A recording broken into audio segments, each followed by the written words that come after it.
All right, Shalom. I'm going to give all praise unto Yahweh, Bashim Yahushai, Barakatah Yahweh, Barakatah Yahushai, Bashim Rakar Kodash. We give double honors to the apostle elders, which are the apostle elders that rule the great millstone, and to your hopeful elect on the four corners of the planet Earth that's set up through faith, wisdom, and knowledge in these last days, and to the confusion of face, man, that's coming, that's getting ready to come into this thing, and that are in this thing. We're in beautiful times. Oh man, that's why, hey man, the times we living in are beautiful, beautiful times. Cause we getting ready to get up out of here, man. This place is wearing us out, man. You know, and double honors to our apostle elders, which are the apostle elders at Great Millstone, that are diligently doing the work. Cause hey man, we getting where we're out in this society. This is just a quick lesson. I just got off the fucking plantation. You know, it's fuck, man. You know, it's like we working for nothing, man. This ain't our society. This ain't built for us. It's just set up for our downfall. So, you know, I just wanted to, you know, touch on a couple facts. You got guys that are trying to go too deep into this truth, because the Lord said my yoke is easy. You know, the yoke is easy. You don't have to do too much, as in trying to, you know, overstep your bounds, man. All right, because you have it says in Matthew 23 and 24, they swallow a camel, but they strain at a gnat. All right, they strain at a gnat. They strain at the simplicity of this truth. That's why, you know, I just even argued with a guy the other day or yesterday about the so-called flat earth, and dude was riding with it. I mean, the guy was adamant, oh, it's this, and I'm like, man, look, when have you seen a square meteor? Okay, when have you seen a square meteor? When is a meteor come down and has been a perfect square? When a meteor comes into the atmosphere of Earth, it's always round. When you see them out in space, they're round, because Earth is a big giant meteor. It's a rock. It's molten rock. Okay, with water and the chemicals or the elements forged together.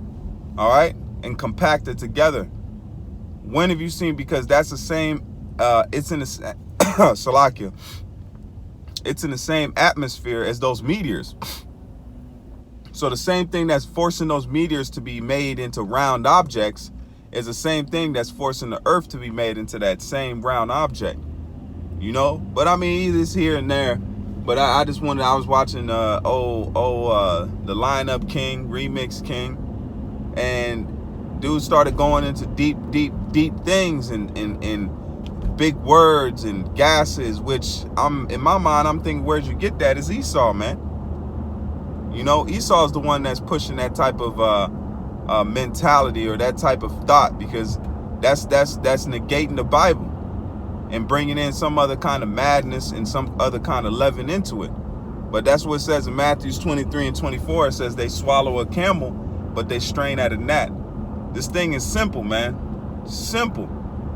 We just got to do the work, hope, pray, fast, and look for the deliverance, man, and the change. For the Lord to change these wretched ass bodies and to put us in the right mentality so we can serve him forever. It's not, us and how we feel and what we want to do, man. You know, and how we feel the scripture should be put. Or trying to be, this talking about that. At a point in time, Jake didn't even know what the hell was going on. Now the Lord gives you the mentality to know and to understand the truth, and you want to try to do too damn much.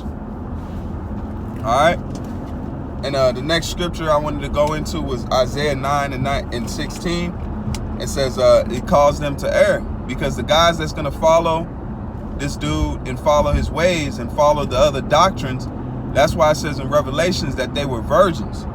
It wasn't saying that they were virgins as in sex, but they were virgins as in being pure and without blemish when it comes to these other doctrines, because those other doctrines are likened unto women, and these other guys are starting to fall for that woman's attractiveness. You know, even John, when John saw Babylon, he looked at her with great admiration, man. He was looking at it. That's the same thing with these philosophies, the doctrines of the world that we live in right now. It looks attractive. It sounds smooth. You know, it sounds like, damn, it gotta be right. But once you break it down and you go into the deepness of it, it's not even, it holds no weight. It's easily debunked by a person's mind that's open to the truth, because you filter everything through the Bible. The Most High said, look, he set the world on the compass, the compass of the earth. How's the sun gonna be round, the moon gonna be round, but the earth is flat? You know, or flat, instead of a square meteor, a flat meteor. When have you ever seen a flat meteor? You see what I'm saying? So the same thing goes with just common sense once you filter things through the Bible. But they don't really want to believe the Bible. You know, that 50 or that 78, 80% truth, that's gonna get you jacked up.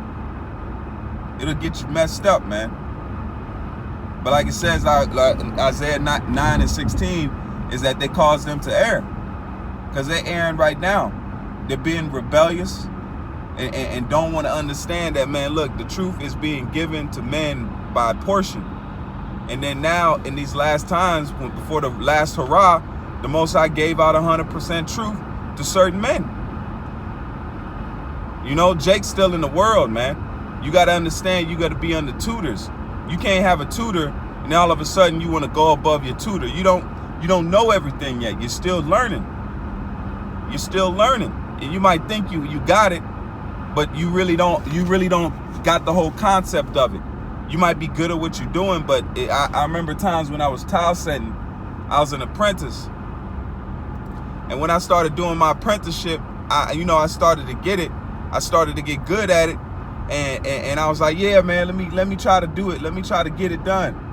And I thought that, you go in it and get your hands, but there's certain things that you don't know and that you don't have a glimpse of because you don't have the experience of it yet.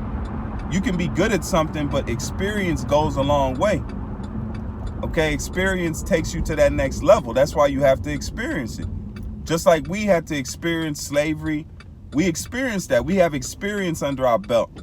We've experienced displacements. We've experienced being of loss.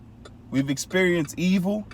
We've seen how the world is when you run it under pure wickedness, and it's not what we want. We have that experience though. When Yahweh Shem Yahushua established us and set us up, even in the time of Solomon, we didn't have the experience. We were a young nation. We was a young nation being built up. Okay, we were being built up. And you even seen even with Jeroboam and Rehoboam, we still were a young nation because we were going after the same things that the Lord told us not to go after. So we were a young nation. Now we got experience under our belt. So when the Lord makes us perfect and whole, we got that experience on top of being perfect and whole, which you can't buy experience. You have to experience it. You tell somebody, hey, you ever what is that? You ever done a task, or you ever speed race before with cars? Like say you drag race. If you never drag race before, you're not gonna know how that feels to drag race. No matter how many movies you've seen, how many so-called Fast and Furious clips you've watched, if you've never experienced the full-fledged drag racing, you don't have the experience. Abba Ratazar go into that too, That'd be another little sit down I can put together, Lord willing. But no, man, that's what you see right now. The apostles and elders are men that have been given wisdom and knowledge and experience. But these other guys are trying to negate what the Lord has given to these men by saying, oh, it's not talking about this. At the end of the day, it's faith. You believe what you believe, just like what Moses did. He drew the line in the sand. He says, for me and my house, we shall serve the Lord, how the Most High set it up. Through faith, man. That's it. You can try to put in other nations. That's why it says, remember who thou hast learned them from. You got to remember your teachers, remember your way, because the road is going to get rocky. So you always got to remember the guideline. Remember the path. You can go off the beaten path for so long, but you got to remember the tracks that you came from, man, or you're going to be lost. So that's a perfect analogy for the truth in life, man. You start going off that path too much, there's a chance you get lost. Lost in the sauce, man. But now I just wanted to touch a quick little sit down on the way, you know, moving through traffic, man. You know, but Abba Ratazar, this was edifying. And the same thing, man, this truth is simplicity. It's the simplicity of it is the greatest part of this truth. And sometimes it takes that faith to get the rest, man. So with that, I want to give all praise unto Yahweh, Ba'ashem Yahushai, Barak Yahweh, Barak Yahushai, Barak Yahweh, Barak Yahushai, Barak Yahweh, Barak Yahushai, Ba'ashem Rakar Kodash. Shalom to you, Akim. And keep faith, keep strong in this thing, keep prayed up, and always watch and pray, man. And wait for the coming of Yahushua. It's soon, man. Shalom.